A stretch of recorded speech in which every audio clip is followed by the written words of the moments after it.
I'm here talking with Flint Dille, writer for iconic shows G.I. Joe, Inhumanoids, and The Transformers. He also helped write my absolute favorite movie of all time, Transformers the movie. Flint, it is such an honor getting to talk with you. How is it going, dude? Oh, good. Well, with that kind of intro, I can't possibly live up to it. Let's say something bad about me or something. You know, I feel like you get asked a lot of questions about your work, but I want to know about you, the human being, before we get into your work. So what are some of your personal favorite things to do, you know, throughout the day? What does the average day for Flint Dille look like? Well, today, I'll start with today. I usually wake up around I'm back. I know I'm back into like writer mode and full creative mode when I'm waking up, you know, like I try to stay in bed till 5, but I'll wake up 4:50 or 4:40. That was this morning. Say, okay, I got to stay here for 20 more minutes. I can't, but you're ready to go.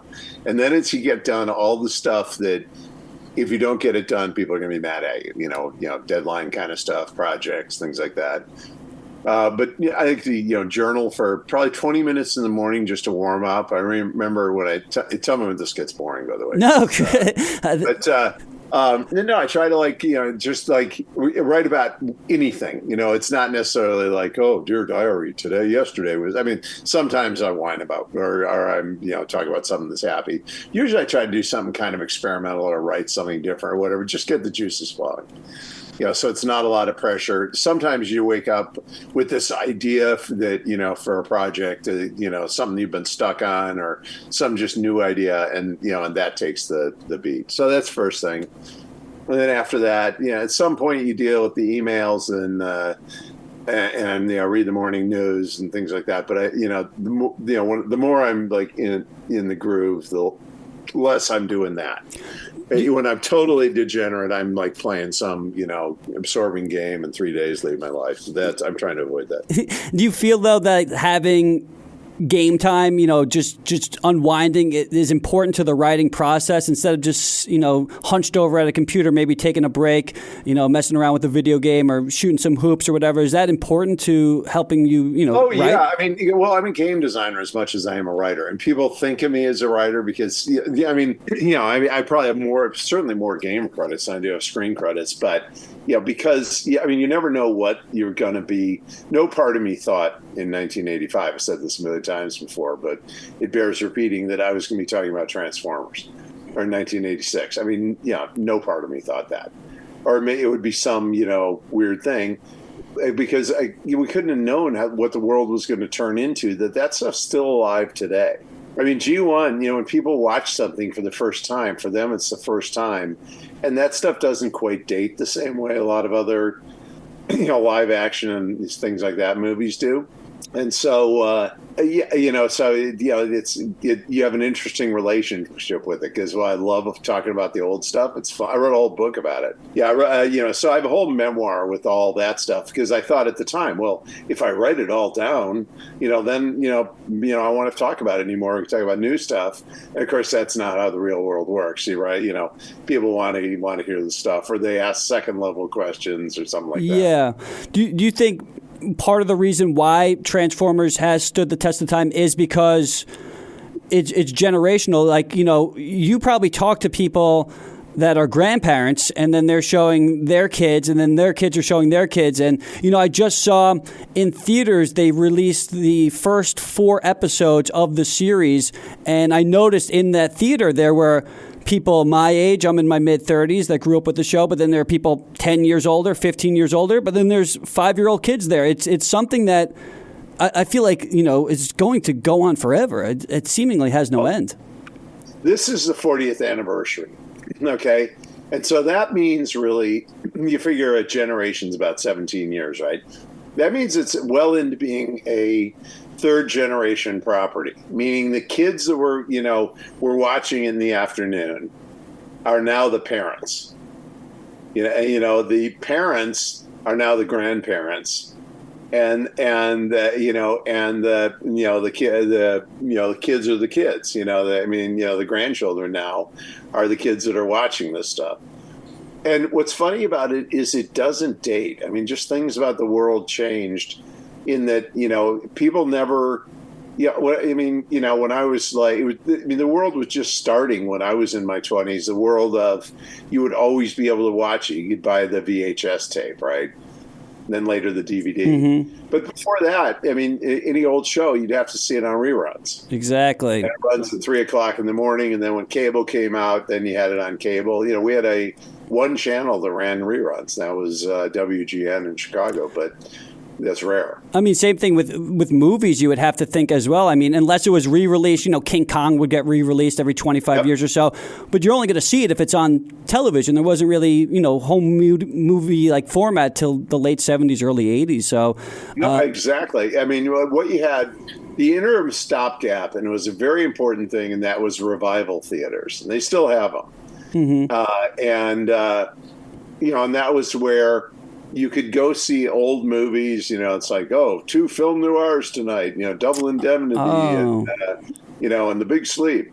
And so, like when I was in film school, and then you had film festivals that would usually be themed one way or the other, but it'd be like Kurosawa all night long. And when you're in film school and you're 22 years old, that seems like a really good idea. So there you are.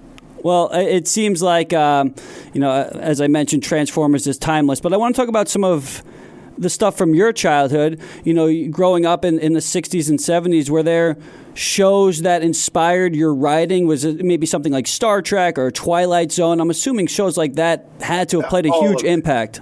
Yes. Once that stuff gets in your head, okay, that is what you are constantly relating to. And the level at which I could relate to Transformers when I was doing Transformers is the coolest toy I ever got was a James Bond Aston Martin, a Corgi car that had the machine guns that came popping out, and then it had an ejector seat, and it actually shot a guy out the top of it. And it was incredibly well made.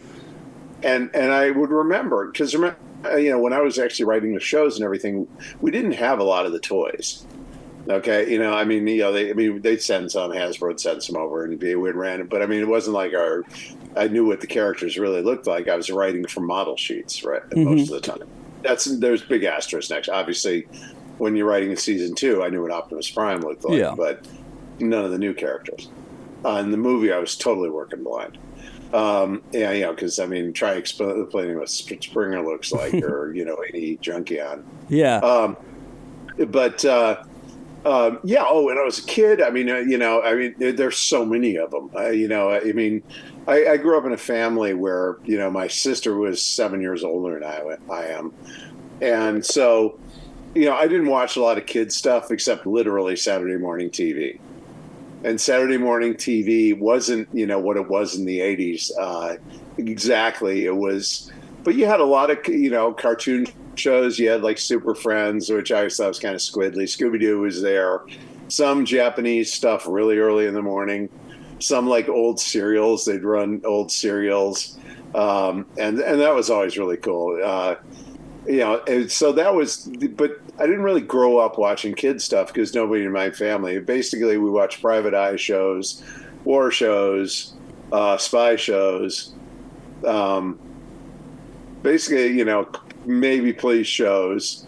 But so that's what I grew up on. And I think you could see that, because you really got involved with Transformers Season 2, as you mentioned, and Season 3 in particular is pretty dark. And it didn't seem like that show in total, all 3 seasons, I guess you could say 4 seasons of Transformers, never really dumbed it down for kids. It seemed like, they're using words that I would never have heard on your average cartoon show. It seemed like it was written smartly, and I think kids can see through, some of those shows that are written dumbed down. And I thought that was the brilliance of Transformers. And you watch it as an adult and you think, wow, I can't believe they're hitting on some of these themes with some of this stuff. I mean, the character of Rodimus Prime, that character of, living up to a past leader, that's some really heavy stuff. And I'm assuming you just like mentioning that you didn't really watch kid shows probably played an influence in your writing style. Not just that, but the other thing is I was an ancient history major in college.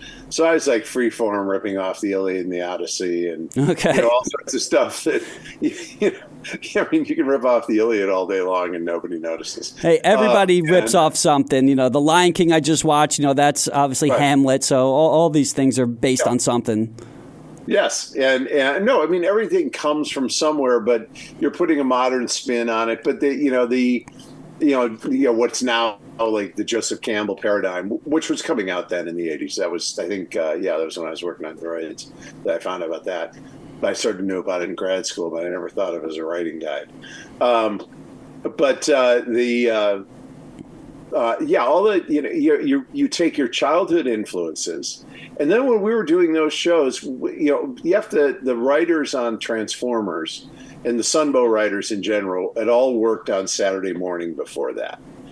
When their kids' shows were really children's shows, and they were kind of, 1/3 entertainment, 1/3 indoctrination, and 1/3, sell products. It was sort of what it was. Mm-hmm. And so by the time we were working with Sunbow and Hasbro, the Hasbro was Griffin Bacall was Sunbow, and they were Hasbro's ad agency.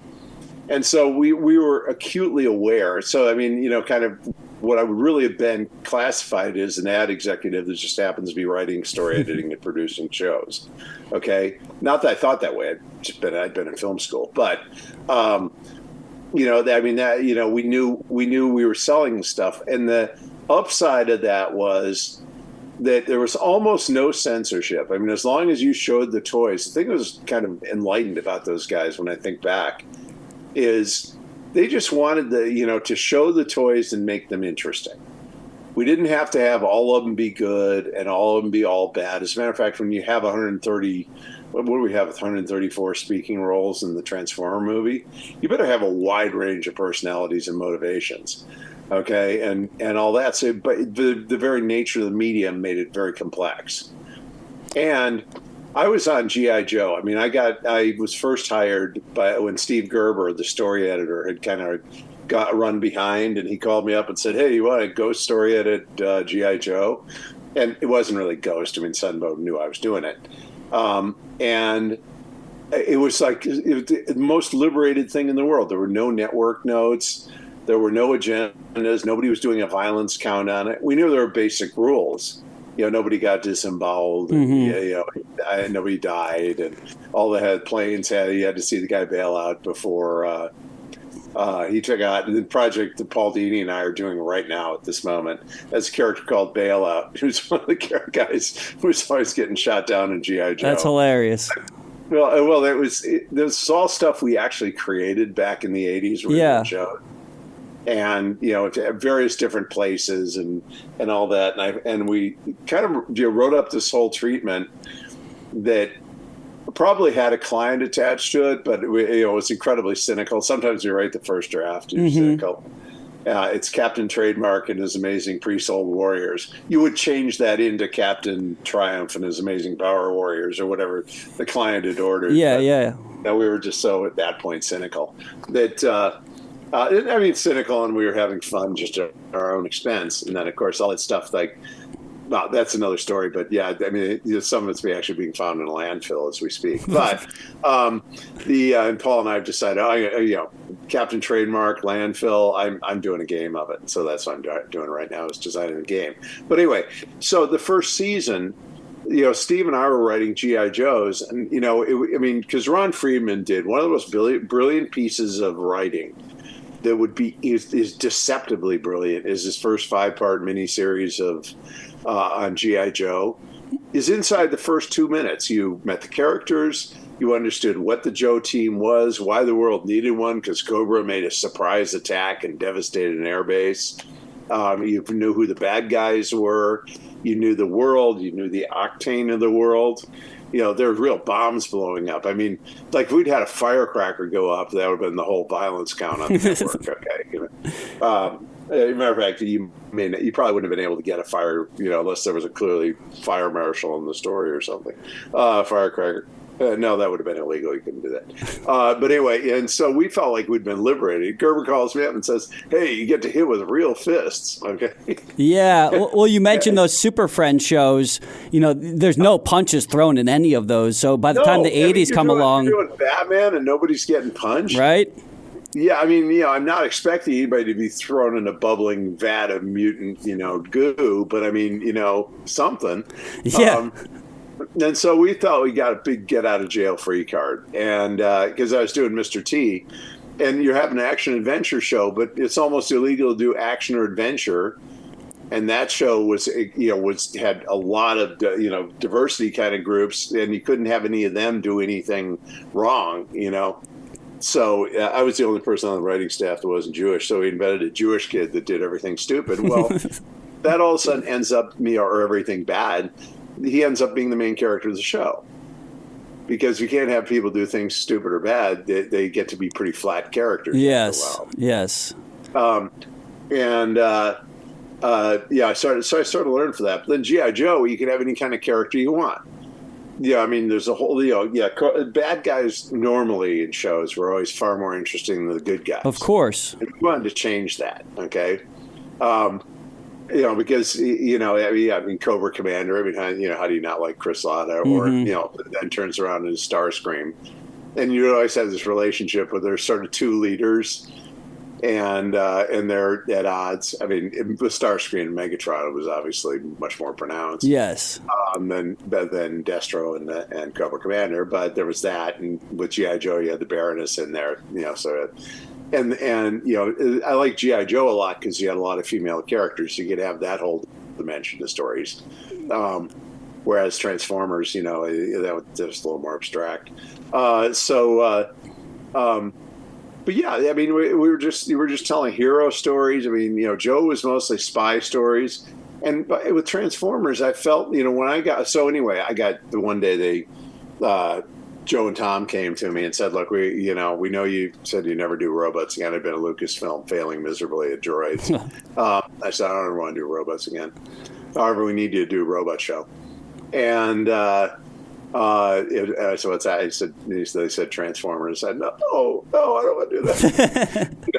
And because we were losing to a show called Go Butts at that moment. Yes.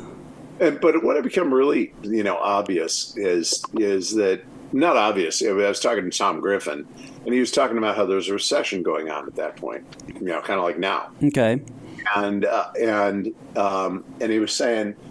And I realized, kind of, we said it, we weren't talking directly about this, but I realized, wait a second, so our audience, Dad's sitting there too. So we got to turn Transformers into a show Dad's not going to feel stupid watching. And we have to kill GoButts. And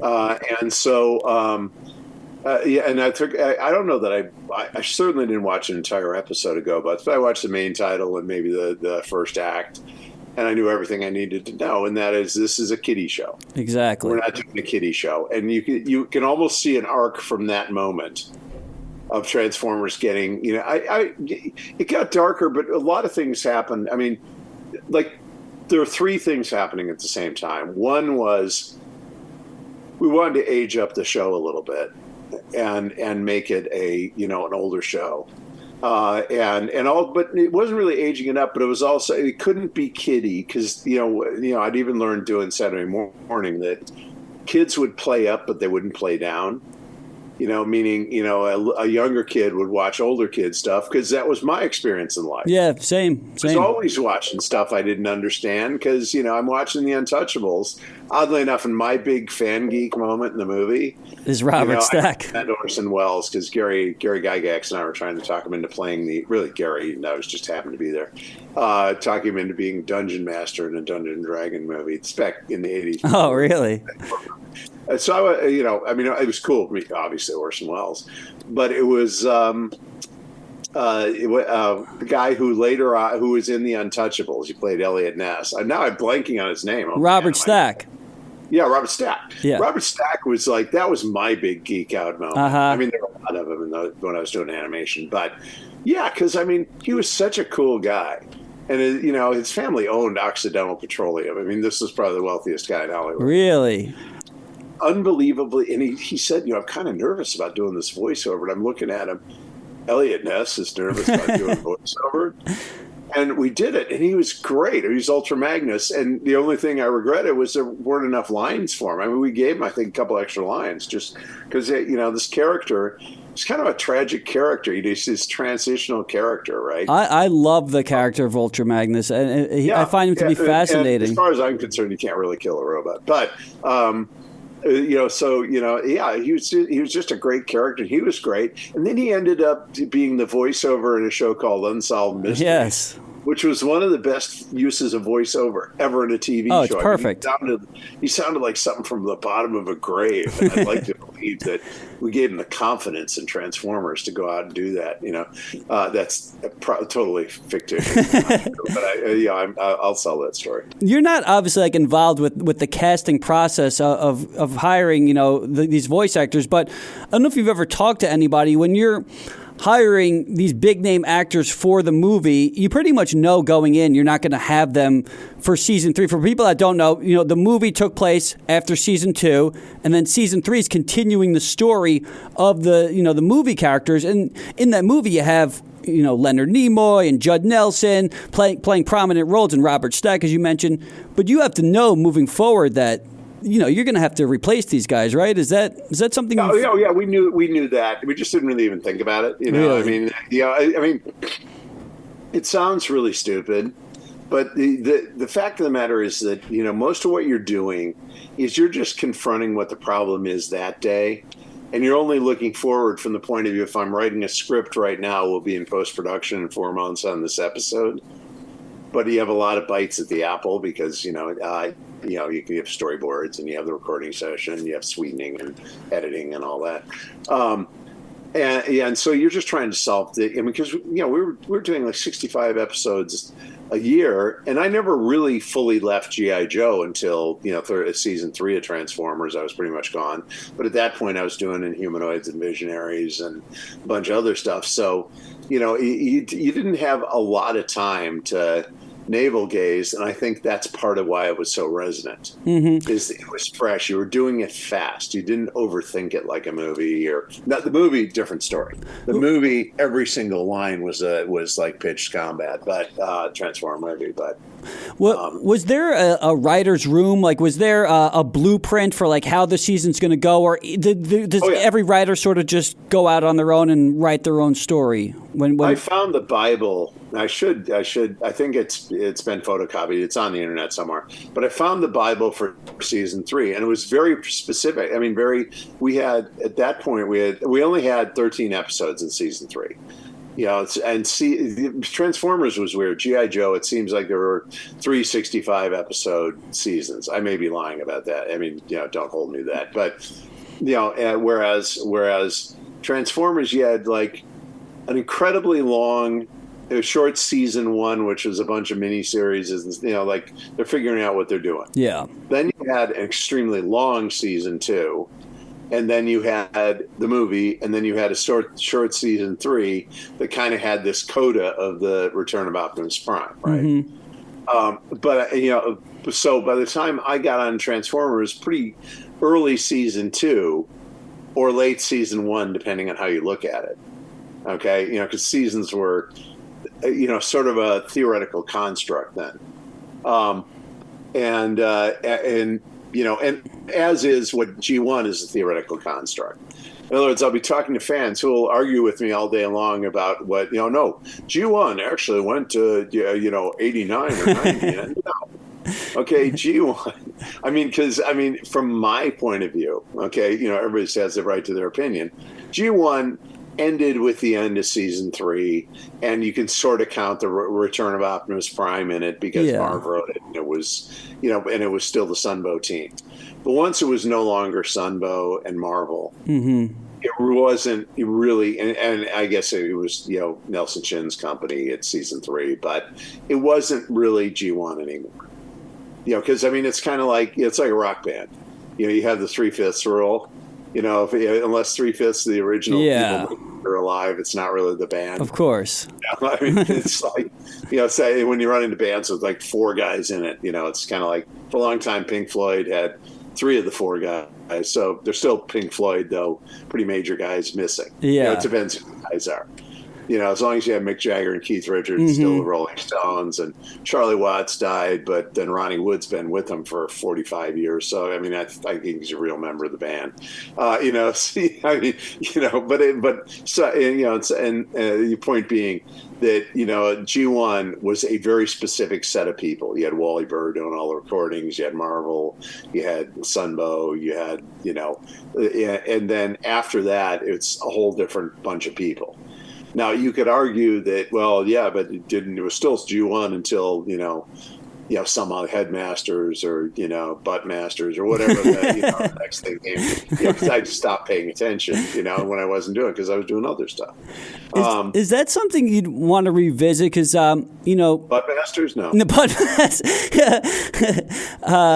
I recently watched the X-Men cartoon on Disney Plus. It's called X-Men 97. It sort of picks up. Everybody tells me it's great. It's fantastic, and I think it's actually better than the original run. But it picks up right after that series, ended in the late 90s. And I know you've worked on various Transformers projects, but I mean, is that something you'd want to do as far as like an animated continuation of that original property, or do you think it should just be left in the past and maybe find different types of Transformers stories to tell? I mean, the thing is, they're like 2 eras of Transformers that it'd be really interesting to do. And I was talking to the movie guys who are doing the crossover. They have no interest in me writing it, but I was talking to them about doing it. And to me, it's pretty obvious that if you wanted to do a Joe Transformers crossover, it has to happen in the hole between the Transformers season 2. And yes, movie, exactly. Right? Yes. Because the Joes have to be young enough to be. I mean, the Joe movie should have been the Expendables, where you hire all the actors. We based the characters in G.I. Joe on the action guys from the '80s when they were, old, but I mean, still young enough to carry it off. Yeah. And and then you introduce the new young guys, right?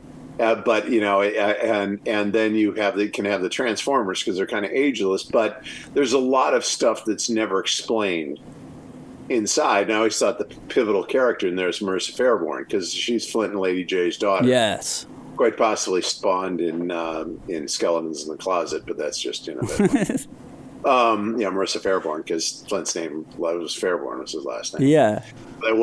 Because they would not let us do crossovers. We couldn't help ourselves. We had Hector Ramirez showing up, and you had Cobra Commander appear in a season 3 episode. He showed up. The old yes.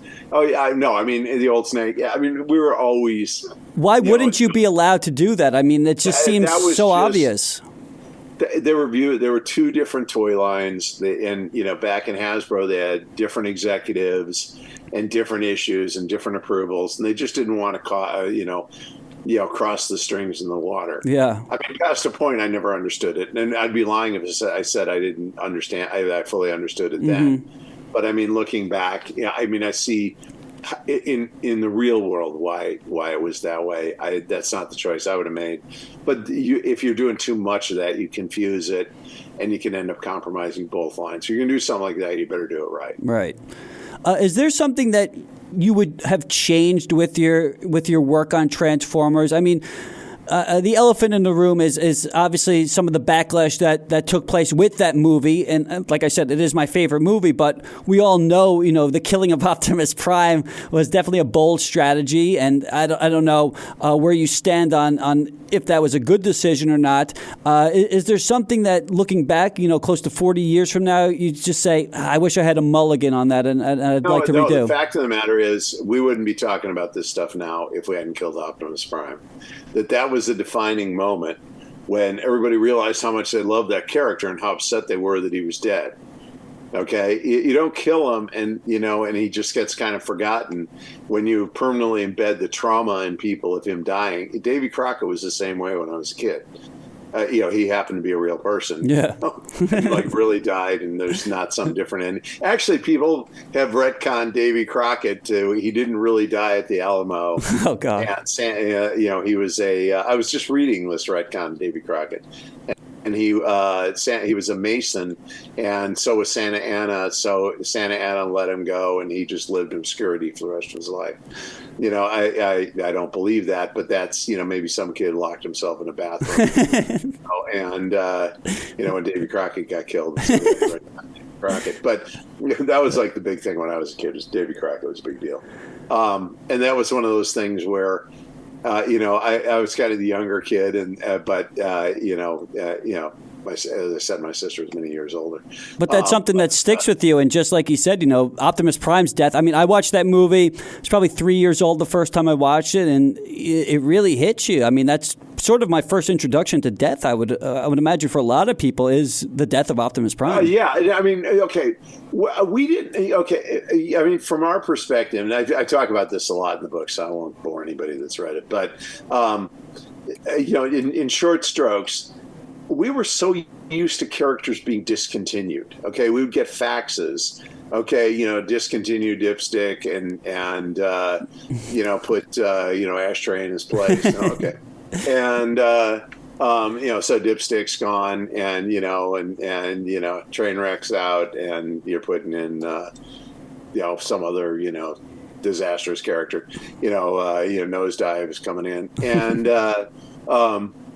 we were so used to getting those things that to us, and obviously it doesn't look like that to fans and kids, but to us, all of these characters were like constantly expendable.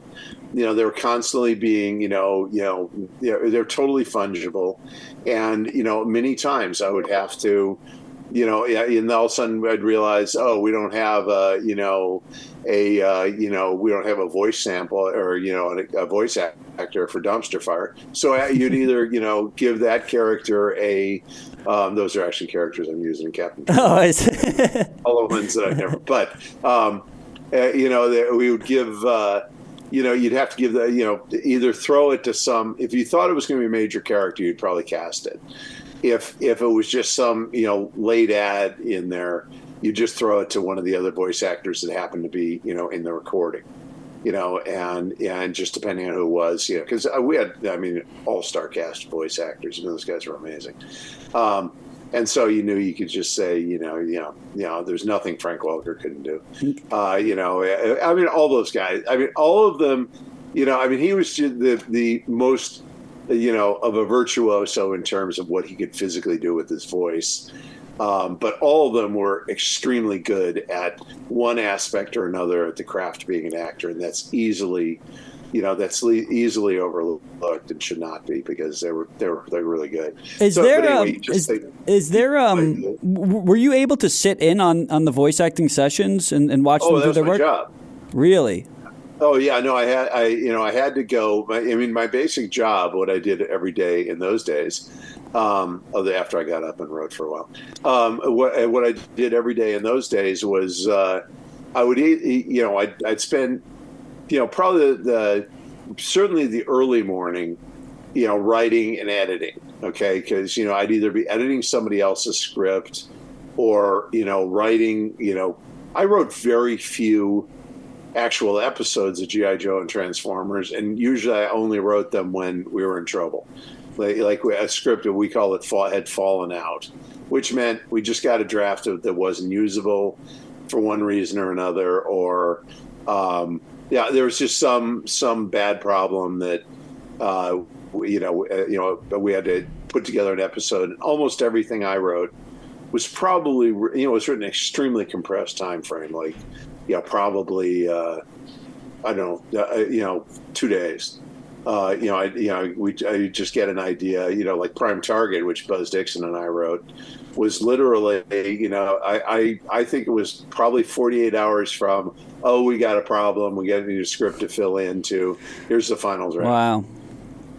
And what's funny is the ones written really fast are not necessarily scripts that people don't like. I'm sure Games Master and what do you call it?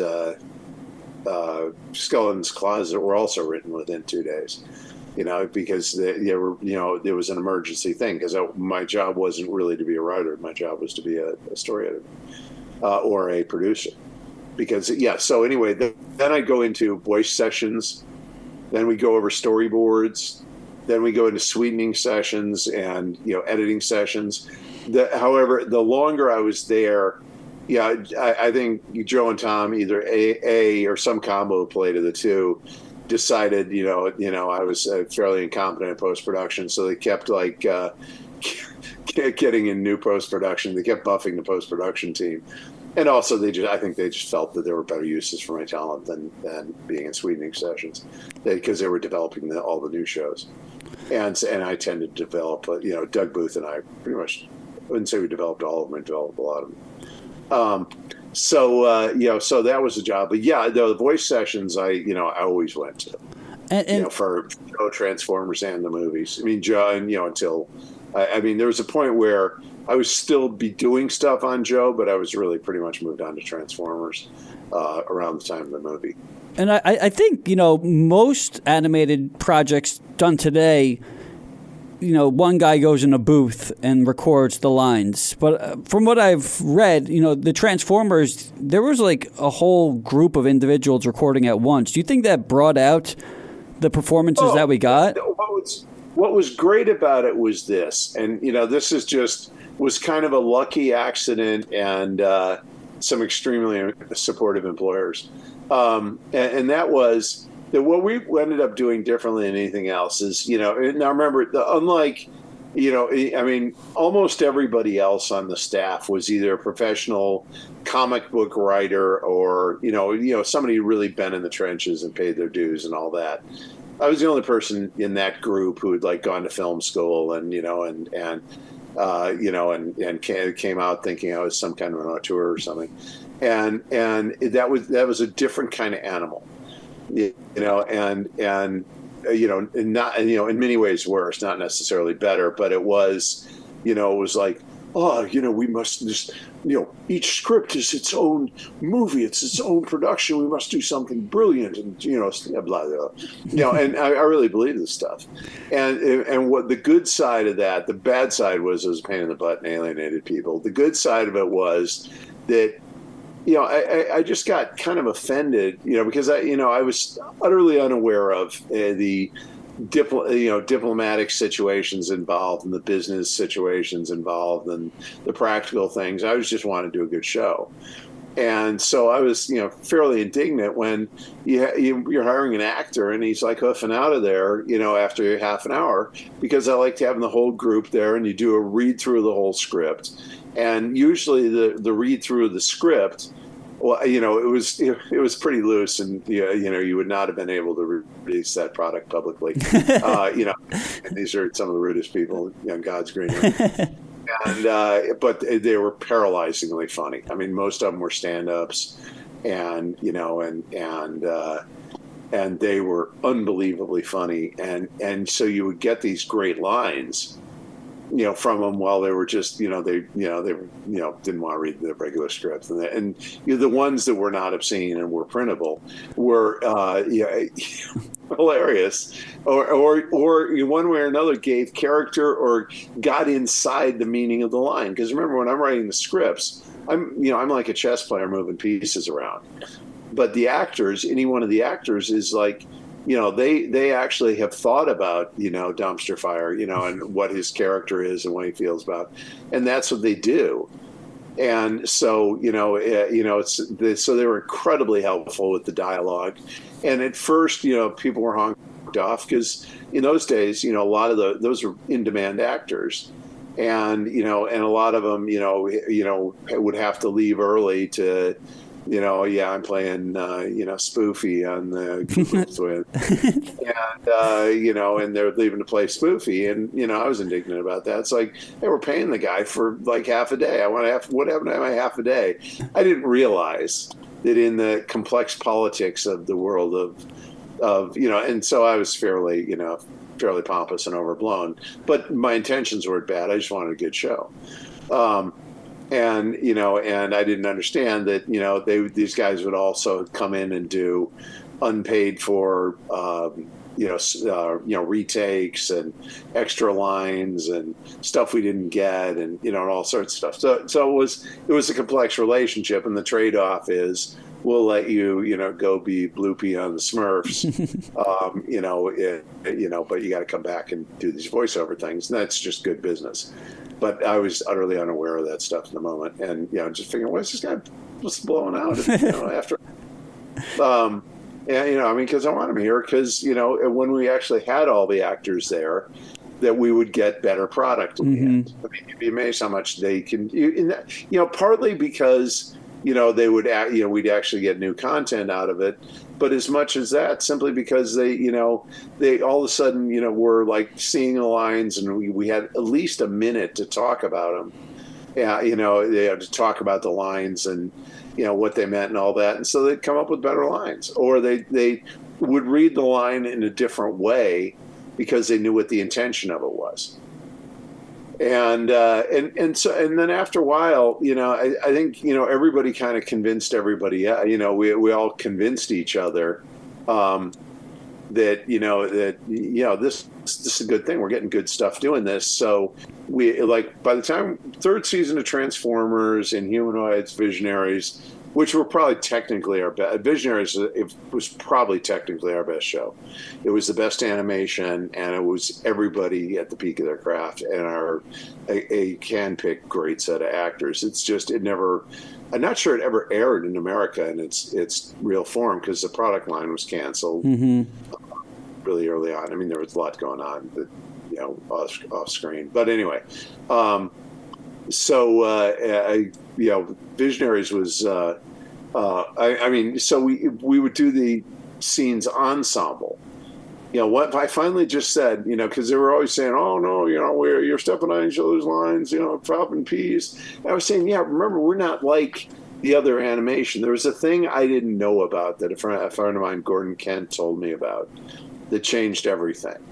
And because I couldn't figure out why they had to have the lines clean, because we weren't animating out of a stock book. We weren't animating in a conventional way, because we were sending all the stuff to Asia. And the guy, he said, well, there's a thing called perfect pause. My friend Gordon told me this. I said, what's perfect pause?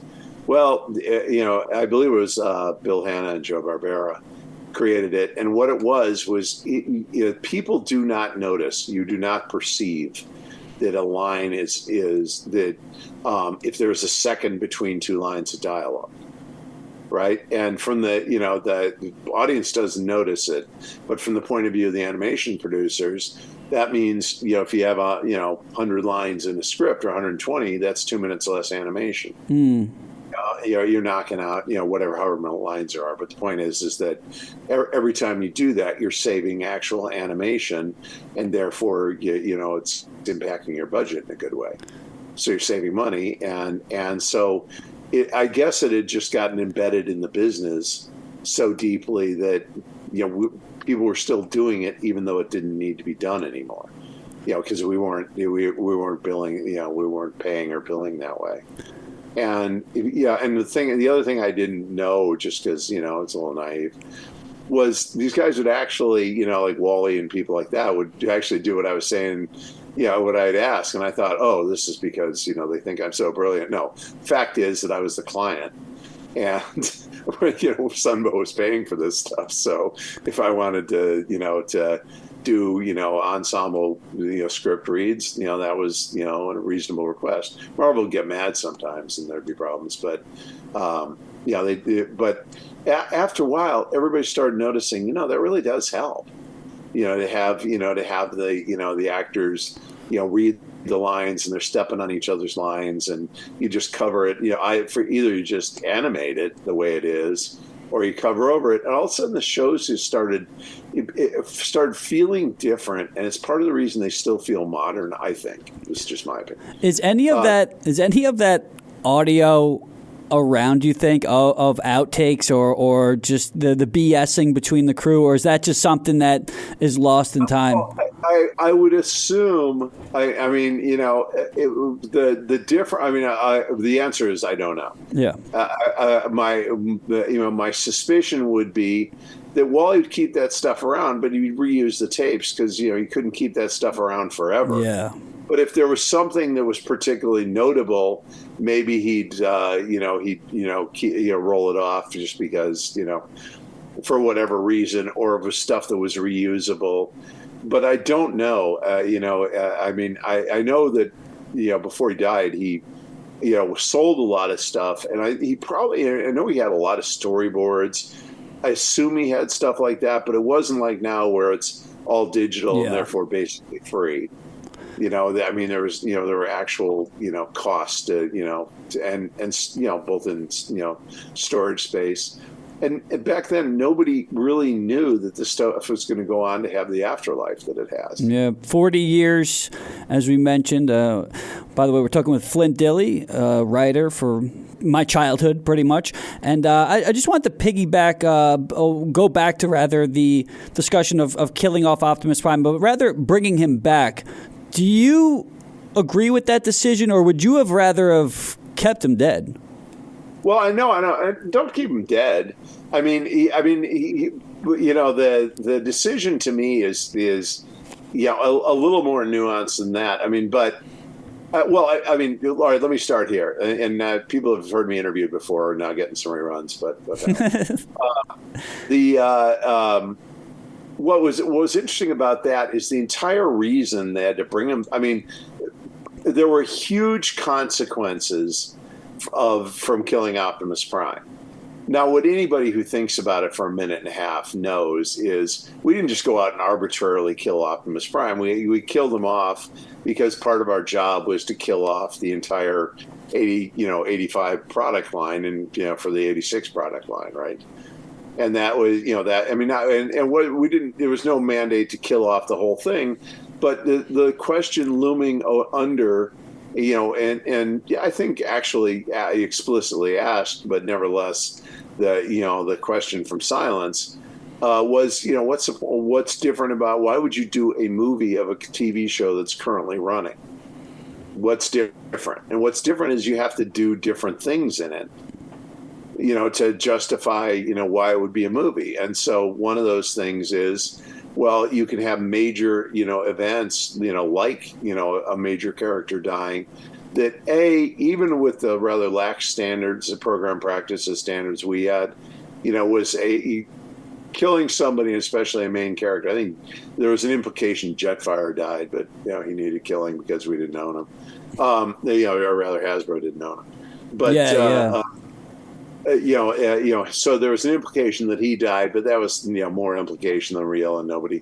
And with robots, you're in a really dicey area. I mean, a robot's a piece of technology. I mean, can a piece of technology really die? So killing off Optimus Prime. I mean, it was incredibly. It's one of those. I mean, a pompous way to talk about Transformers, but nonetheless, it's true. It was one of those, as you've said, impactful moments in all of TV stuff.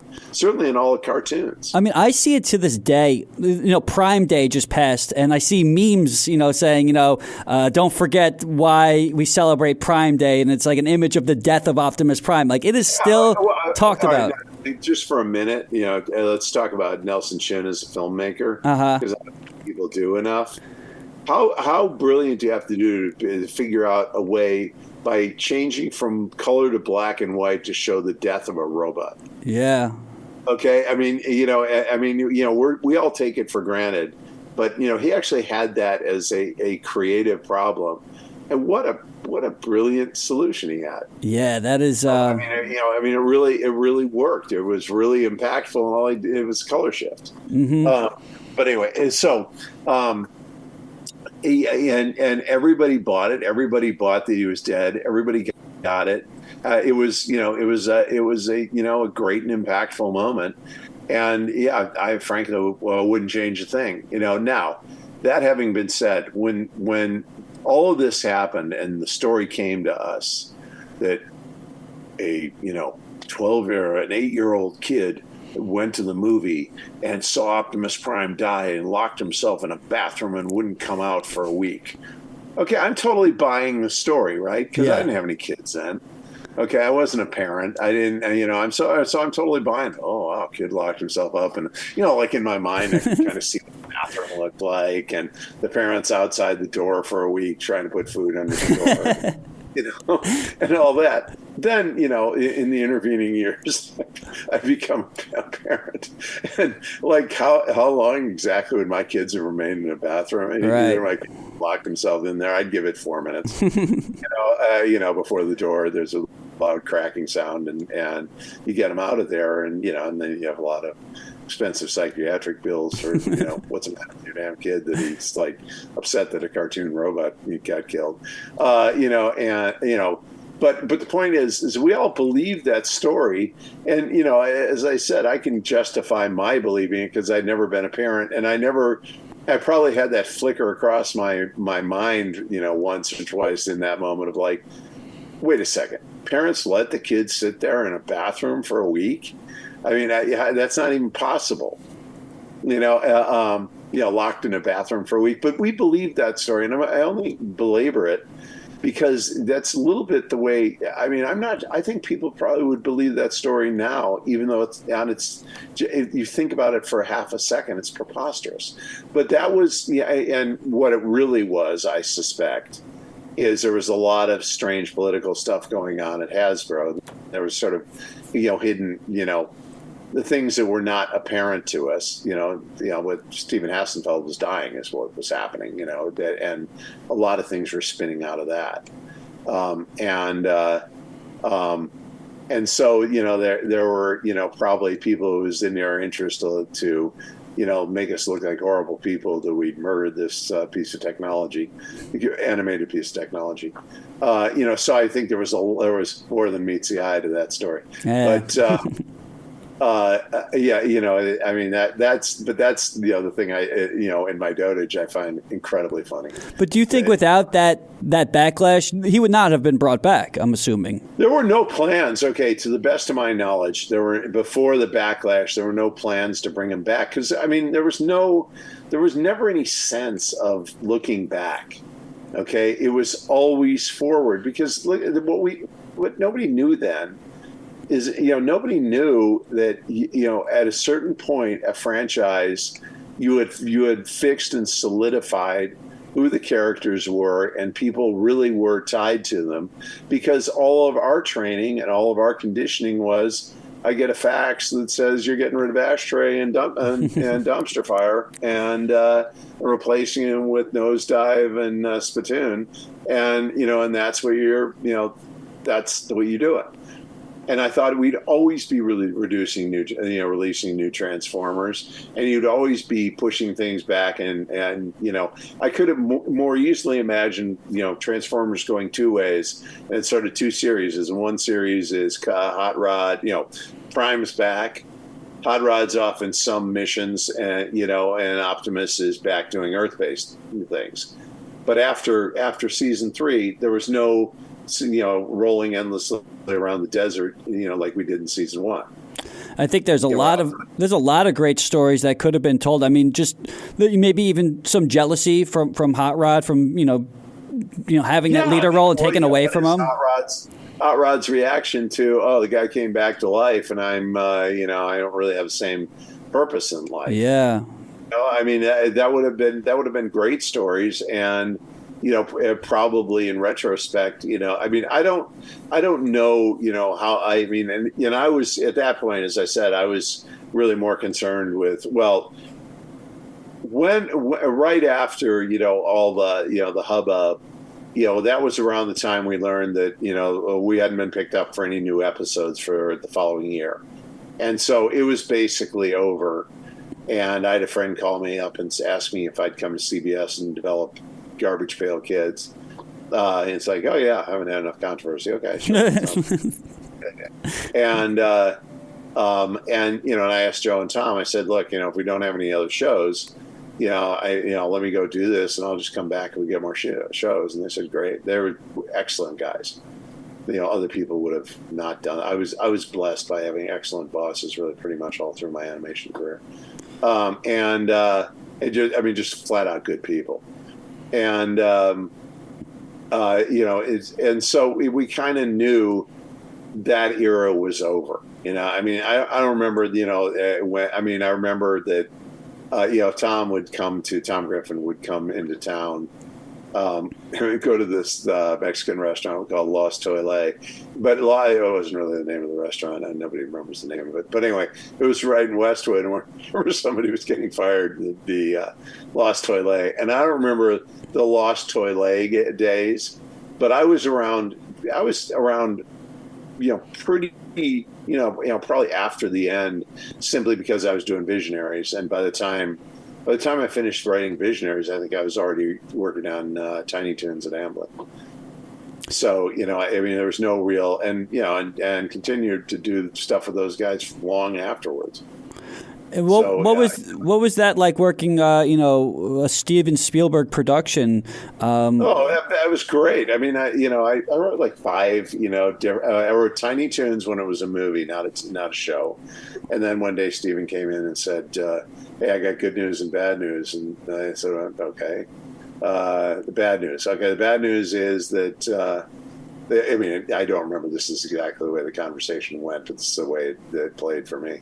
The bad news is we're not making Tiny Toons a movie because I got to make it I owe Warner Brothers a show, and we're going to do it as a show. And I said, all right, what's the good news? And he said, I got another movie for you. And that ended up being Five Goes West, which was great. And working with Steven was great. But that was another time I got to work with, just legendary, think about who was in that movie. You had John Cleese, you had Jimmy Stewart. Yeah. Steven showed up for the recording on Jimmy Stewart, and to tell, the thing that's great about Steven Spielberg is that he really just loves the business. There's nothing, imagine how cynical and jaded he could be, and certainly when I was working with him, I never saw that. He walked in, we're recording Jimmy Stewart, and he looks and he says, "Can you believe that's Jimmy Stewart?" Steven Spielberg. I said, I don't believe you're here, much less him. That was the last thing he ever did. It's like Transformers was the last thing Orson Welles. Really? Well, yeah, Jimmy Stewart didn't much like. He apparently, the story I was told, he didn't tell me the story, just what I was told, was that he didn't like the way he'd aged. But he had this other problem, that is, imagine this, his grandchildren didn't know who he was. Okay, Grandpa, they know, they're here. Grandpa's a famous actor. They've never seen him in anything. So when Steven said, "Hey, would you come to?" What really happened was the role that Jimmy Stewart played was, you know who Jimmy Stewart is, right? Yeah, of course. Who he is as an actor, right? Yeah. Well, he was was originally written for Robin Williams. Really? Robin Williams. Okay, you do not get further ends of the human scale than Jimmy Stewart and Robin Williams. And so, I can't remember if it was the same day or like right afterwards, but, Steven said, okay, yeah, I found a replacement for Robin Williams. And I said, great. And I'm thinking, okay, it's going to be some Saturday Night Live person. Mm-hmm. And he said, Jimmy Stewart. Jimmy Stewart. Okay. And so I sat there and I watched all these old Jimmy Stewart movies, like Winchester 78 and things like that, trying to figure out, okay, how am I going to capture that voice? And it was actually pretty easy. But we had one line we didn't want to give up from the movie that was extremely complex. It was a dog-eat-dog, and a cat-eat-cat in a dog-eat-dog world, or there's something complicated line we're in love with. And we're thinking, there's no way Jimmy Stewart's going to be able to do this line, because he, had a very stuttery, slow delivery, and when we were in the recording booth, so we're in the recording booth, the real Jimmy Stewart's there, and Steven's there, and Steven's sister's there, and I'm just sitting there. I think that was about it. There wasn't like the engineers, and Jimmy Stewart's, I think this is the longest line anybody's ever given.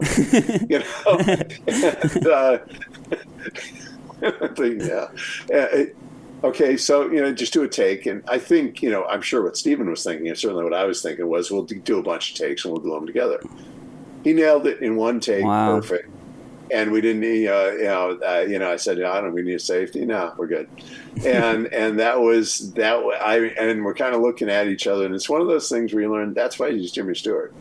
He was that good, you see these legendary characters, and that they didn't. It's not some accident.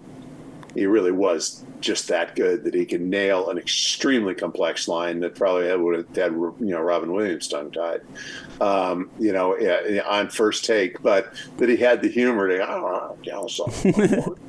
of dialogue. I thought it was pretty good. It was fun. That was an educational moment. You find out a lot of actors actually, take on childlike roles or cartoon roles, or I remember Raul Julia, he took on the role of Bison in the Street Fighter movie because his kids were big fans of the video game. So it's kids and grandkids, and also you're not asking for a lifelong commitment when you're asking someone to be in it. It's not like, hey, you're going to be going to Bunga Dunga for a year and a half. Some people. Like I was not present when we recorded John Cleese because I think he was recorded in England. I think I was there for Eric Idle, but I'm not. I would not testify to that. After a while, it just got blurry because there's so many people, so short a period of time, and so much to think about.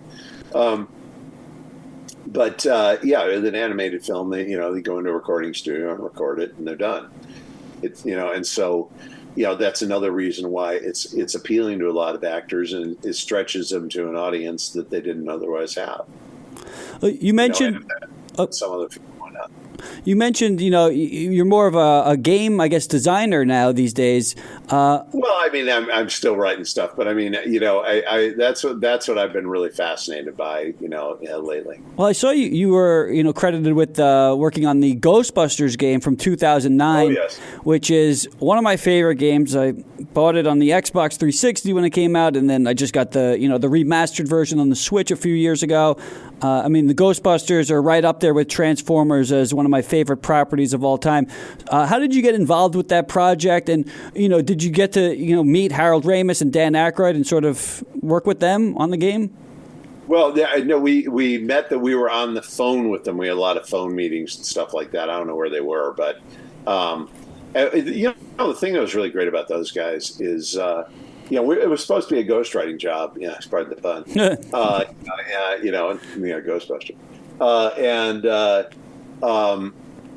And it was Harold Ramis that insisted that John and I get credit for that. He just said, "Look, this is really good." And the really flattering thing he said is, "This is what Ghostbuster 2 should have been." Wow. Because it really was a very Ghostbuster story. And it hit sort of the notes and the things because obviously from Transformers and stuff like that. I've been pretty much keyed and trained and specialized in breaking down franchises and sort of playing inside the franchises and understanding what it is. And Ghostbusters is a great franchise, and and understanding the DNA of the franchise. But those guys were great, and the project was great. I'm trying to Terminal Reality. I'm trying to remember the name of the developer. They were in Texas, I believe, and they were really talented guys. And they were one of these development teams you knew was just about to peak, and you wanted to make sure I want to get them that day. And I think we got them that day. And I think a lot of those guys have gone on to do other really good stuff. But that was just a great experience. What's funny is when you're working on big franchises, and especially when you have big time talent involved, it can break either way. But that's something I did a lot of that stuff with John Zeuer Platten, aka JZP, we were very lucky. Have been very lucky. We'll probably do more, but we have been very lucky because. We're like Vin Diesel, incredibly lucky with him doing Riddick and that stuff with him because he's an actual real gamer. Other than even Mission Impossible, working with Tom Cruise, in that case, he was not, it's because he starred in the movie, but he owns the property. He was executive producer on it. And he, whatever stories you heard about Tom Cruise, I saw nothing weird about him. I mean, he was extremely professional and the exact Tom Cruise you wanted him to be that day. And I mean, he may be totally different than what I thought he was, but I'm easily fooled. But he was really great. He seems like he has the greatest work ethic in Hollywood. It seems like he gives 110%. He had been up all night shooting a movie called Vanilla Sky, and and he was a little bit late, but he shows up. It's 9:00 in the morning, and there are a lot of these. Tom may not make it, maybe late. He was up all night with Cameron Crowe doing this. He walks in looking like he just like you think he looks, and like he just stepped out of the shower and had a full night's sleep, and was right there. To the point where, I gave him this cheat sheet and I said, look, if I'd missed any of the story beats, so just look on here. And he said, you dyslexic? This after part of the meeting. I said, yeah. And he said, yeah. I said, how can you tell? And he said, I am too. Oh, really? Seeing was he could see. He said, it's the way your eyes move. Wow. Now that is an observant actor. Wow. That is something. It was really cool. Just going, wow. The amount of people that you've interacted with, I'm super envious. But what are you working on now, Flint? Is there? Well, I told you. Okay, so you got the what? I got like 3 or 4 projects going, but everything I'm doing right now. I was at Niantic for like 10 years. Left right around COVID, right around lockdown. We did, a game called Ingress, and our second game was Pokemon Go. That was a big hit. Oh yeah. And in that case, I was more of a writer than a designer, but I was the only person on the team that ever done a geomobile augmented alternate reality game before, and so because that fascinated me. I did the one at UCLA, and then I had a couple government projects to do those things, and for as sort of training and simulation. And so I'd been there. I was there for almost 10 years, which I've never been anywhere for 10 years. I mean, it seems like a whole era of my life, but I was really only at Sunbow for 3 years. It was 84 to 87. Maybe it didn't drag into 88, 84 to 87. That seems like a whole career. So I got done doing that. And I had a really kind of transformational life experience, and that was that right where I live in Los Angeles, and so where was lockdown was technically over, but I mean it kind of never ended here, and so my wife said, we got to clean out the storage area because you've run out of space, and for my entire career. I just had this big storage area in the room I'm in right now. Oh, we're not on video, but anyway, the room I'm in right now. And every time I finished a project, I'd just take the box, throw it in the in the storage area, and move on with life. And that went on for about 40 years, and sooner or later the storage area gets full.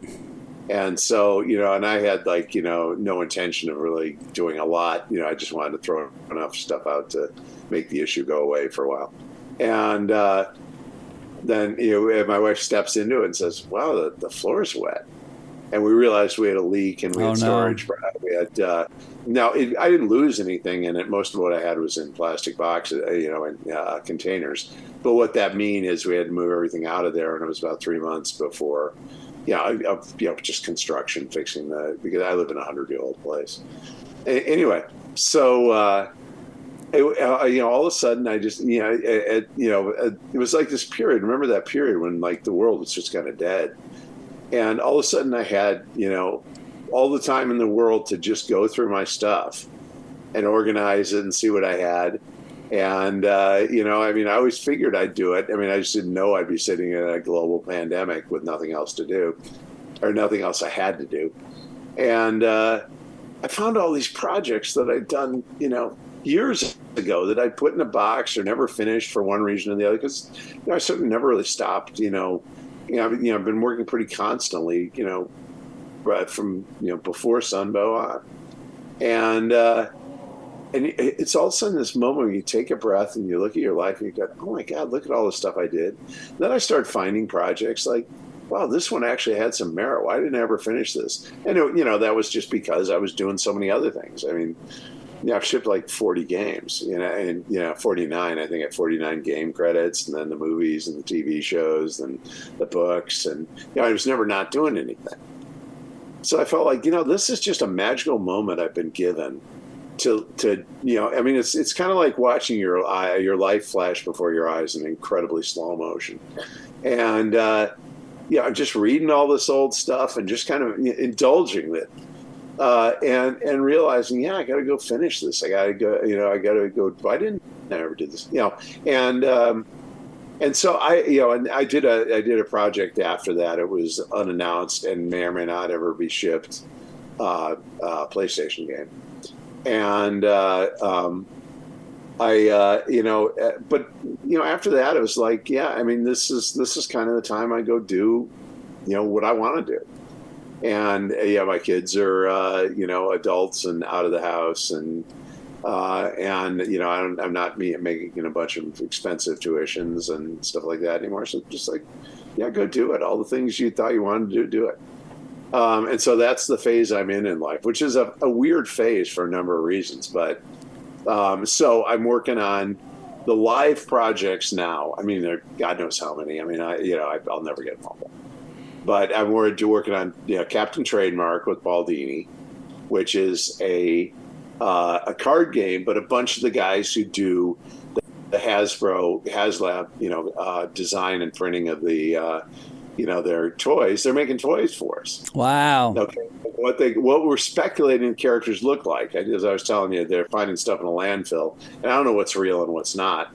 But so these guys are making toys for Captain Trademark, because they really like it. I mean, it's all these guys who, this is their passion, and times are weird in the toy business now. Well, now the people buying toys, I saw an article.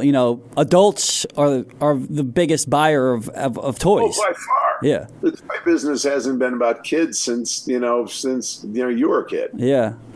I mean, yes, by far the biggest people buying toys are adults. Uh-huh. So, so they're buying them, and I got a game design. It's kind of an archaeology mechanic. When I heard they're actually finding some of the stuff in landfills, I said that's too good to be true. I'm just buying. I don't know whether I believe it or not, but I'm buying it. I'm doing it, and so I'm working on that with Paul and with some other game designers, with the toy makers, with guys who are bringing back other properties so we can have books and TV shows, write a TV Bible. I may even do a movie script on it. I mean, it's kind of this thing that's obsessed me, but it is the exact same part of me that was doing Transformers and G.I. Joe is doing this. That's awesome. So there's that. And then there's I totally on a fluke. This is one of the weirdest projects I've ever done. We just got it funded on a Kickstarter. I just said I want to do that stuff, and my son sort of stumbled into the entertainment business. I mean, when COVID started, he was on his way to Oxford for a PhD in philosophy, but I think that got waylaid. But anyway, so. So I'm doing Captain Trademark, and then I went to a bad wine tasting. A friend of ours is really into it, and they had a sommelier there who was and look at the legs and do all this, and I figured I got to make a game out of this. I mean, this is just too fun, because I think I can do this. And so it's a game where, basically you pretend it's more complicated than that, because there's a whole sort of hidden identity, mafia kind of a sub game inside of it. But, it's a wine tasting game, which I've never done anything like a wine tasting game before, but we just got it funded on Kickstarter and we're play testing it. And It's really fun. I mean, it's like a party in a box. That's amazing. Yeah, they make games out of everything. I see, like, Farm Simulator, and there's a game where you just power wash cars, and it's super fun. Yeah, that's the whole thing. Is in some ways, the game business is kind of dead and looking for a vision and a reason to exist right now. And in other ways, it's just breaking open. I teach at USC, so in the film department. Yeah, but lately I've been teaching in the game area, and you've got like a whole generation of young game makers who are just doing things nobody would ever thought of doing, and like anything else, some experiments are more successful than others, but we're just at a point where we better start experimenting with stuff. Yeah, I think just the same old crap. And so everything I'm doing is something new. I'm not, I don't think I have any. Yeah, I don't really have any, projects I'm working on that are famous properties or anything like that. I'm just doing, games. And there are more scripts. I just haven't, been doing that lately because, the games you're working with people. And so you tend to have, more deadlines and have to get stuff done. And people depending on you getting things done. So, but yeah, I'm going to write some more scripts. Well, I did a thing last year that, you realize this year is the 40th anniversary of Transformers and the 50th anniversary of Dungeons and Dragons. So Gary Gygax's son, Luke Gygax, and I did kind of a project that was another thing that it was pretty much conceived at the exact same moment I was doing Transformers up at the Dungeons and Dragons mansion. Because, remember, I'd be working in there. Most of the, actual scripts I wrote for Joe and Transformers were actually written up at the D&D mansion, because I'd have to get it done really quickly. Interesting. I want to do a rapid fire questions for you, Flint, just to sort of round things up with this interview. So just, whatever first comes to mind. Tedious. Feel free to cut this. No, I'm gonna. So what I'm gonna do, and I'm gonna obviously edit this part out. So this is gonna air on the radio. So I'm going to split it up into parts, but I'm going to release through podcast the entire thing because I'm loving this conversation, man. But I'm gonna do some rapid fire questions for you. If there's other stuff you want to ask me, I'm always available to come back. Yeah, I would love to have you back on when we release Captain Trademark, because there's a lot of lore and legend to that and a lot of story to that. It's just happening now. Is there a release date, or is it just sort of up in the air? Yes, we are planning on going and kickstarting it on September, like the 12th, somewhere like after Labor Day. Okay. So, so I'd love to have you back on and to promote that Kickstarter. Let's put that on the books because I'd love to come on. I can bring Paul. A lot of your fans probably want to hear him too. He did those like every Batman joke. Yeah. Paul Dini's the man. He worked on Tiny Toons also, right? Oh yes, he worked on. I wrote it when it was a movie, and Paul worked on it when it was a TV show. Wow. All right. And Paul's TV show actually got made. My movie. It's nice to remember what it could have been, but. Well, let's do a rapid fire, Flint, to round out this interview, and then we'll have you back in a few months to talk about Captain Trademark. So I'm going to throw out some questions for you. Favorite movie of all time? It comes in two categories. I can't separate out. They remember I'm kind of old school for movies. Is all right. Favorite movie of all, or most influential of all time that changed my life and is why I went into this business. And it's written all over, especially like the Joe and Transformers stuff I did. Goldfinger. I'm just going to be honest. I'm not going to give a pompous answer. Then there are movies that are important that change your life in other ways. You can make an excellent argument. The Godfather's the best movie anybody's ever made. Nothing's even close. Way up there. Apocalypse Now is way up there. Clockwork Orange, Star Wars, Raiders of the Lost Ark is, probably my favorite of the Lucas Spielberg movies. Really? Yeah. If I'm like really honest about it, yeah, probably. That was something that, it was like a kind of a genre movie that was a genre that I never, I never really seen like that kind of pulp shot before, except on serials. Mm-hmm. And I realized, Dave Marconi, who later wrote Enemy of the State, and I wrote a whole serial series called Agent 13. Anyway, sorry, I'll answer your question. So yeah, it would all be the movies on that bandwidth. Pretty predictable stuff for a mid-range baby boomer. Well, you were briefly talking about some musical acts, losing some members. So I got to ask you, favorite musical act of all time, band or solo artist? Well, you got to leave the Beatles out of this because they're the most important, and they just are. But okay, so if we leave the Beatles out of it. Yeah, I mean, I've seen the Rolling Stones. I didn't see them this time, but I've seen them in every era of my life, from 72 on, like waiting in line, almost getting fired from my high school job. The Who, way up there. Once again, pretty predictable, demographic things. I like a lot of prog, which ranges all the way from Jethro Tull to Yes. Favorite, but then there are people like I was just listening to Fleetwood Mac this morning, and it's going, Tusk, and I was going, wow, that's just brilliant stuff. I mean, but pretty predictable, that stuff. I mean, my morning playlist is mostly classical, just because you don't want a bunch of aggressive lyrics when I'm writing, or sometimes soundtracks. But favorite act all time. Leave the Beatles out of this. Rolling Stones, probably, if I had to go. If I had to pick one, but the Who is way up there. I'm excited to see. I know they're doing 4 Beatle movies. It's I think Sam Mendes is directing it. So he's doing like a solo Ringo movie, Lennon movie, McCartney movie, and Harrison movie. And I think they're all coming out in the same year, which is wow. Yeah, I'm excited for that. Doing. I don't know what you saw. Did you see Get Back on Apple? Yeah. Okay, so I'm watching it with my daughter, who's a pretty hardline Swiftie. I mean, she's 23 now. And it was fascinating watching it with her because the way Peter Jackson had up-resed it. There was no distance between you and them. She's looking at Paul McCartney, and you're not looking through the this 70s looking cinema or anything like that. It looked And I think she just looked at this and realized, man, those guys were amazing.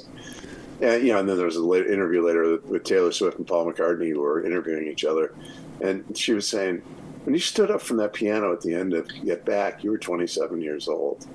Now you're 80. You're still doing it. How do you keep going? So he always talks like. Well, I had this special tape recorder. No, Paul, not everybody's Paul McCartney. Yeah, it's crazy. But anyway, movie, that documentary is so amazing. I mean, you get to see him right. I want to say it was Get Back. You see the process of him going through. It's like it was literally Get Back. Yeah, they're sitting there waiting for John to show up because he's late. Yeah, and he's sitting there with a bass. He's not writing it on a guitar or a piano, on a bass. And inside 5 minutes, he's got it done. Or that other scene where, here's what's funny about it. Remember where Glenn Johns is one of the producers just around the room. Glenn Johns is saying, I could listen to this all day long. And McCartney's just sitting on the piano playing because, they're all arguing about where they're going to do their concert. And he just probably had one too many argument that day. Okay, and he's saying, I listened to it all day long. You start hearing fragments of what would become Long and Winding Road and Let It Be and stuff like that, just creeping into the music. And you realize this guy's just transcendentally brilliant. Yep. To just be able to do that, and that's a magic skill. That's not even, inside the range of human capability, possibility. Well, here's a tough question for you then. Favorite Beatle? Probably, at the end of the day, Paul McCartney. Yeah. I mean, he's the guy that stuck around and done it the whole time. I mean, how do you not love Ringo, who, oddly enough, had a lot more hits than you remember him as having after the Beatles. And he seemed like the one I'd want to actually hang out with based on that documentary. Really not a lot of drama surrounding him, at least in that drama. one.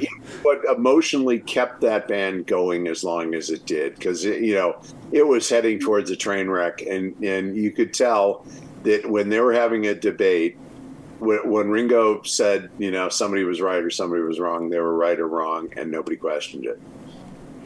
That was the thing. I mean, what's fascinating, I'd love to see the sequel because what all of them did afterwards was like, you couldn't like manipulate it as a screenwriter to be more perfectly fitting in character with all of them. George Harrison goes off and does his solo album with Eric Clapton playing in the solo album after his whole, rant about Eric Clapton. And Paul McCartney goes and just does an album alone, so he doesn't have to argue with anybody about what's on it. It was just John Lennon's doing all the, hippie ins at, in hotel rooms with Yoko and I know, that it's what a great story. I never get tired of that story. And what was cool is I tuned in on the Beatles late because I'm on the young side for that. But I mean, nevertheless, I remember like when kids came to school after the Ed Sullivan show. We didn't watch Ed Sullivan. Said, "Do you believe there was this band called the Beatles on?" Like, oh. But anyway, yeah. So, no, all right, what's the other speed question? Okay, so favorite video game of all time, since you're in the field. Is it something you worked on, or is it one of the classics from the 80s? I feel kind of narcissistic even playing games that I've worked on. Really? Okay, depending on your definition of video game, definitely Civilization's wasted more hours of my life than any other product in the world. Definitely. But I mean, as far as like, regular video game, God, there's so many of them. Because you have whole categories. It's some of those things where, every word comes out of a sentence. There are whole categories of games that, were just so wonderful that I wouldn't want to leave off a list. I mean, just any of the early arcade games. I mean, where the sheer genius of guys, the medium doesn't even exist. And every time somebody turns around, you're hearing something brilliant. I mean, they're doing, asteroids, there was like nothing. I remember in the same week, three things happened that would set my life pretty much on the course it would go on. One was I graduated from college. Two was my parents had just come out. I went to Berkeley, so they came out and they bought a house in Carmel. So I realized, I guess I'm never going back to Chicago again, or at least except to visit. And so I ended up moving down there and then went to film school. And I played my first video game. Okay, first real one. And it was the game called Space Wars. Oh, and Star Wars came out that week. Oh, wow. Called Space Wars. And Space Wars was probably a prototype for asteroids. I mean, one of the ships looked like an asteroid ship, but it was the first game. And my friend and I, who at that moment was famous because he designed an atom bomb at Princeton, my friend and I, like, threw probably $100 into the thing. We couldn't stop playing.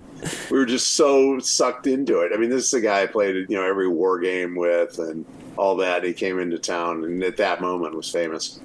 But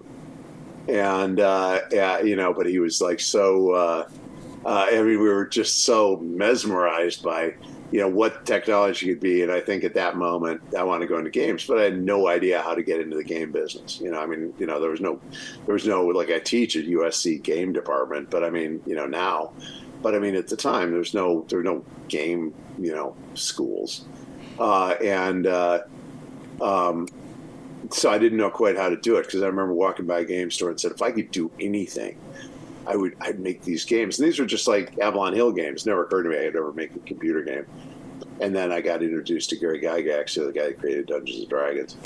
And I went to game school. Exactly the same moment I was working on Transformers and G.I. Joe. Wow. Final question for Flint Dille. Favorite character to write for? Well, in Transformers, I would have to say certainly Starscream. Yeah. Okay, in a regular stuff, because I've written pretty much certainly every DC character, pretty much, all the main Marvel characters. James Bond, that was a lot of fun. Yeah, I mean, especially if Goldfinger is your favorite movie. I mean, that's insane. Yeah, that's just kind of shooting fish in a barrel there. Yeah. James Bond was a big one, and that was fun to write.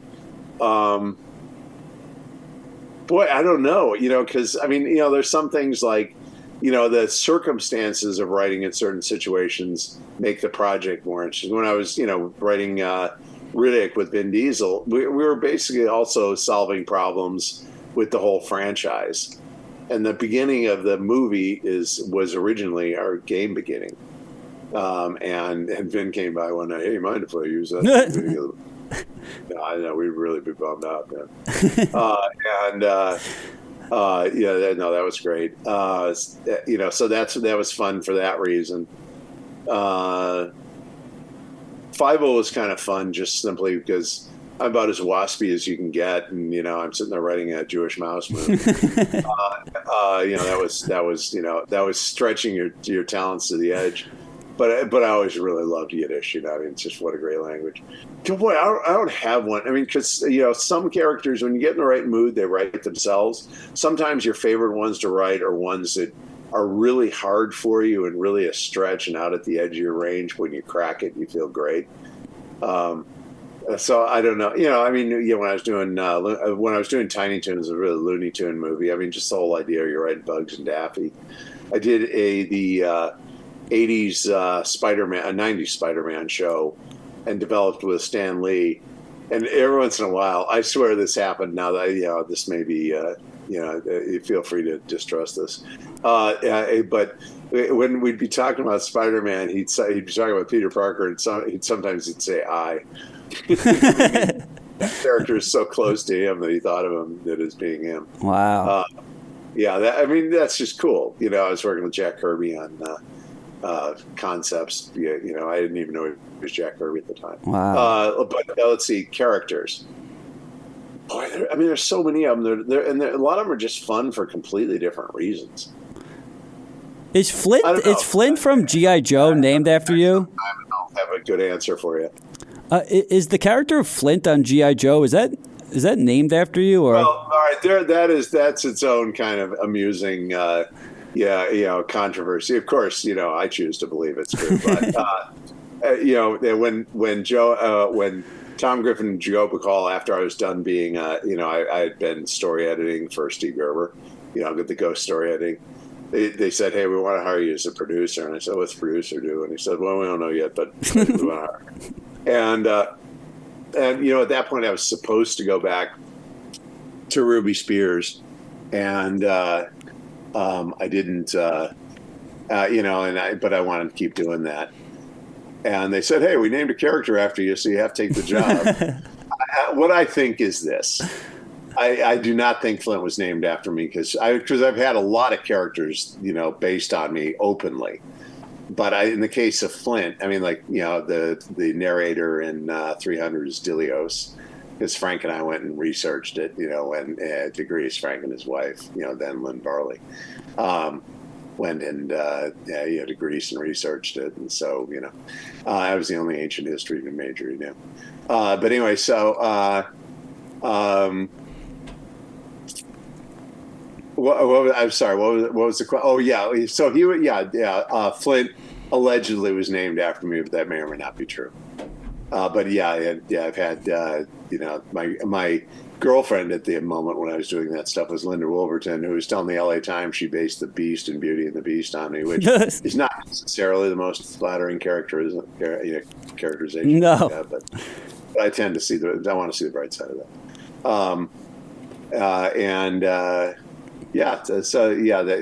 Flint. I choose to believe it. Certainly, when I got there, I tried to do everything to promote him field marshal that I could, and make him the head of the jump team.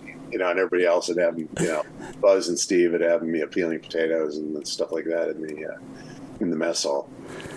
Well, Flint, Dille, do you have social media? Are you over on the Twitter? I know you're on Facebook. I'm on Facebook. I am on Twitter. I kind of was a late adopter into Twitter, but I am there and trying to learn how to use it effectively. I have like 3 followers, so if you follow me, you'll be a 4th.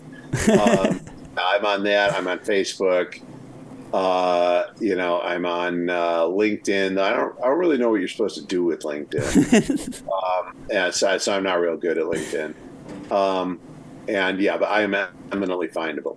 Awesome. And we'll have to have you back with Captain Trademark coming out. Yeah, have me back for Captain Trademark, and I'll try to drag Deanie along. Please do. Hermit-like that I am. Because I'm really excited about that. Captain Trademark's going to be fun. I'm excited as well. And there's so much more I want to talk to you about.